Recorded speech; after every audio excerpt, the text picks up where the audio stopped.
ایک دفعہ ایک ملک کا بادشاہ بیمار ہو گیا۔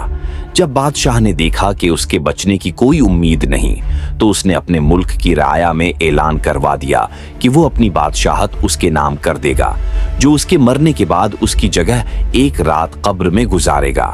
سب لوگ بہت خوفزدہ ہوئے اور کوئی بھی یہ کام کرنے کو تیار نہ تھا۔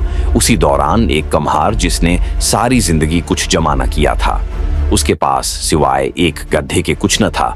اس نے سوچا کہ اگر وہ ایسا کر لے تو وہ بادشاہ بن سکتا ہے اور حساب کتاب میں کیا جواب دینا پڑے گا۔ اس کے پاس تھا ہی کیا ایک گدھا اور بس۔ سو اس نے اعلان کر دیا کہ وہ ایک رات بادشاہ کی جگہ قبر میں گزارے گا۔ بادشاہ کے مرنے کے بعد لوگوں نے بادشاہ کی قبر تیار کی اور وعدے کے مطابق کمہار خوشی خوشی اس میں جا کر لیٹ گیا اور لوگوں نے قبر کو بند کر دیا۔ کچھ وقت گزرنے کے بعد فرشتے آئے اور اس کو کہا کہ اٹھو اور اپنا حساب دو۔ اس نے کہا، بھائی حساب کس چیز کا؟ میرے پاس تو ساری زندگی تھا ہی کچھ نہیں سوائے ایک گدھے کے۔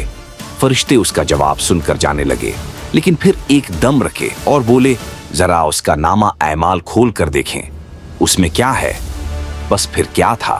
سب سے پہلے انہوں نے پوچھا کہ ہاں بھائی فلاں فلاں دن تم نے گدھے کو ایک وقت بھوکا رکھا تھا۔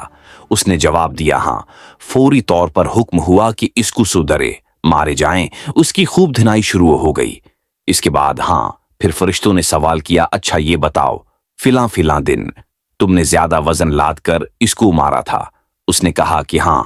پھر حکم ہوا کہ اس کو 2 سدھرے مارے جائیں۔ پھر مار پڑنا شروع ہو گئی۔ غرض صبح تک اس کو مار پڑتی رہی۔ صبح سب لوگ اکٹھے ہوئے اور قبر کشائی کی تاکہ اپنے نئے بادشاہ کا استقبال کر سکیں۔ جیسے ہی انہوں نے قبر کھولی تو نے باہر نکل کر دوڑ لگا دی۔ لوگوں نے پوچھا، بادشاہ سلامت کدھر جا رہے ہیں؟ تو اس نے جواب دیا، اور بھائیوں پوری رات میں ایک گدھے کا حساب نہیں دے سکا تو پوری رعایا اور مملکت کا حساب کون دیتا پھرے؟ کہانی فرضی ہے لیکن کبھی سوچا ہے کہ ہم نے بھی حساب دینا ہے اور پتہ نہیں کہ کس کس چیز کا حساب دینا پڑے گا جو شاید ہمیں یاد بھی نہیں ہے۔